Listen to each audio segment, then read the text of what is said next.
Hey, I'm Danielle with Stepping Into the Role. I'm just a regular actor, but when I got into the film industry, I got to work. And today we're going to talk about organization. Whether you're just starting out or you've been doing it for years, and whether you are an actor or you work on the film crew, one thing we all need is a little organization. I mean, you're a business owner who likely doesn't have a staff to do all of the things that we need to do to keep our business running smoothly. It can be incredibly overwhelming. We're freelance, so you have to submit for gigs on multiple platforms. You have producers and directors that you meet with to talk about projects that they have coming up that you need to follow up with down the line. You have contracts, deal memos, scripts, sometimes for multiple current and future projects. You have meetings and phone calls. You have all of your marketing materials that you need to keep up to date, accessible and posted across all your profiles, IMDb, social media. You have at least one business resume that you need to keep up to date and also updated on all of those same profiles. You have scheduled appointments for headshot sessions, table reads, pre-production calls, department head meetings, wardrobe fittings, personal maintenance, things like hair and nail appointments, business networking events like film festivals, and you have to do all of your acting classes. I mean, I could go on if you like. And all of this is swirling over your head pretty much all of the time. And I haven't even mentioned, oh, you book a role or get an audition and need time to prep for it, do your scene work, and learn your lines. So you better have some organizational tools or you'll always feel like you're drowning and spend, half of your precious time just trying to find that one thing you needed. So, if you're tired of feeling stressed and scattered and want to get a little more peace and calm in your life, then I have a few easy organizational strategies to share with you that'll stop that swirling and help you get on top of all of this. It's one of the best feelings.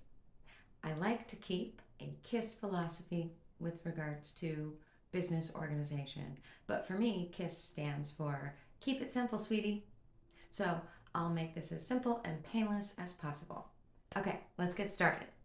Okay, so I'm actually an organizational nerd who alphabetizes her spices, so I could talk all day about organization, but I'm going to focus just on a few areas to get you started right now. So if we were to dump all the stuff that we as actors or film crew have to do into buckets, it would look something like appointments, tasks, meetings, calls and follow-up, and paperwork. Most of the things that are thrown at you fall into one of those buckets. So having a few tools on how to better handle each of them will really help you feel much more on top of things. We're going to start with your calendar. I'm more of a digital person, so I use my Google Calendar for literally everything. I keep a physical calendar book, about $5 at Aldi's, and I use that for booked gigs and big meetings. Comes in handy if I'm someplace where I can't get on my phone or computer or if my phone dies. But everything goes in my Google Calendar. Someone schedules a meeting with me, I try and get it into my calendar the minute it's scheduled, just the placeholder. Hair appointments, headshots, table reads, meetings with producers, pre-pro calls, actor coachings, trainings, every meeting that's scheduled with other people. Have you ever agreed to a table read or a business call and then missed it or double booked yourself? You feel like a jerk. So even if they tell me that they're going to send me an invite for the meeting, I still get it in my calendar immediately. And then once I do get that invite, I can go in and delete the appointment that I created as a placeholder. Then there are a ton of other stuff that I like to call appointments with myself. These are things like scheduling time to prepare for an audition, a role that I've booked, or a scene for acting class. Scheduling time to update my resume and post it on all of my profiles. Updating my headshots or clips across all of my profiles. Scheduling time to deal with all the paper in my life, filing business receipts, scripts, contracts, deal memos, tracking my auditions and revenue. One thing I've learned, though, is that the appointment you make with yourself is the first appointment you'll break. So make sure that you're being realistic about how much time you give yourself to do this task or that task. If you fill up your entire calendar every day from beginning to end, you just won't stick with it. A KISS philosophy. Keep it simple, sweetie. Try to think of scheduling 1 to 2 times a month for filing time and updating your resume. Either add that reminder after you finish each specific gig, or just put a standing once a month appointment for yourself to just check and see if anything needs to be updated. Tracking auditions and bookings. You are tracking your auditions and bookings, right? You should be. If you don't know where you've been, you don't know where you're going. So you should have basic metrics that you're tracking. If you don't already have a system that works for you, I got you covered. If you go to my profile page, I have a store link there for stepping into the role, and I have basically the best audition and booking tracker that you'll ever need right there. And cheap too, check it out. So once you have all this wonderful organization in your calendar, think about a simple color-coded system to hold yourself accountable to make sure that it gets done, and easily be able to see what's left undone that maybe needs to get moved to another day. I use blue for purely personal stuff, red for everything that's related to acting and film, because that's how I make my money and I want it to jump out at me. And as I complete any item in my calendar, I change it to green. Super simple. Don't overcomplicate with a ton of other colors. And just remember, KISS, keep it simple, sweetie. Okay, moving on to files. Another organizational tool that makes my heart go pitter-pat. I know, I'm weird. So we accumulate a ton of crap in this industry, right? Some of it can be tossed, but so much of it we have to keep for a really long time. And nothing's worse than getting a phone call or an email from some past production asking if you could send them some report or document from like a year ago. And if you're disorganized, well, good luck finding it. You'll spend forever looking for it and still may strike out.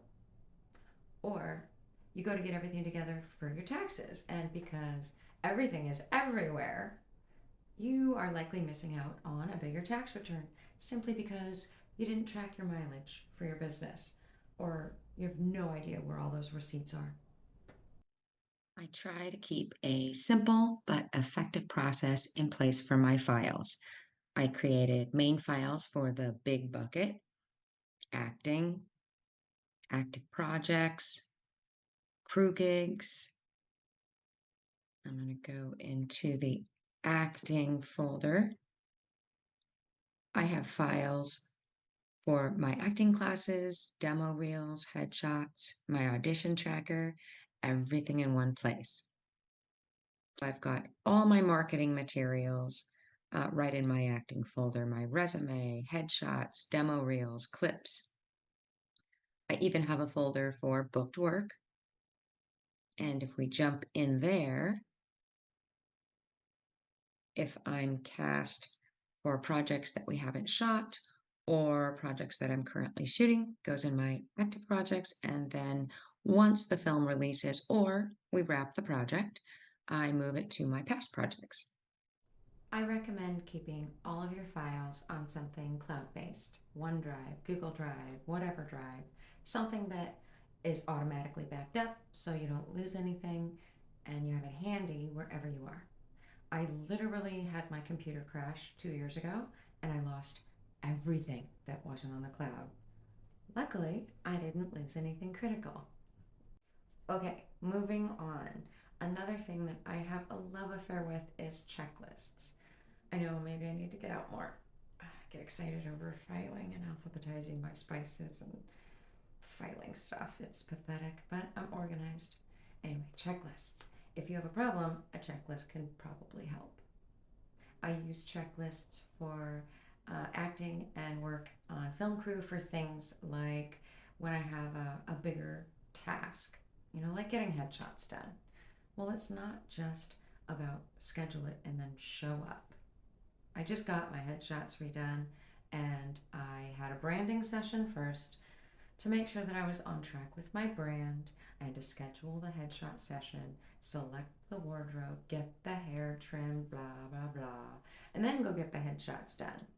So I make lists to make sure that all the tasks that I have for larger goals are written down.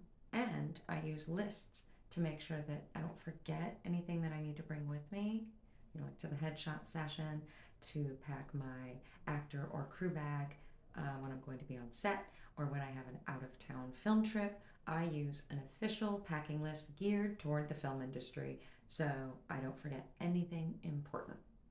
If you go to my profile, I have a link where you can snag the ultimate film actors packing list.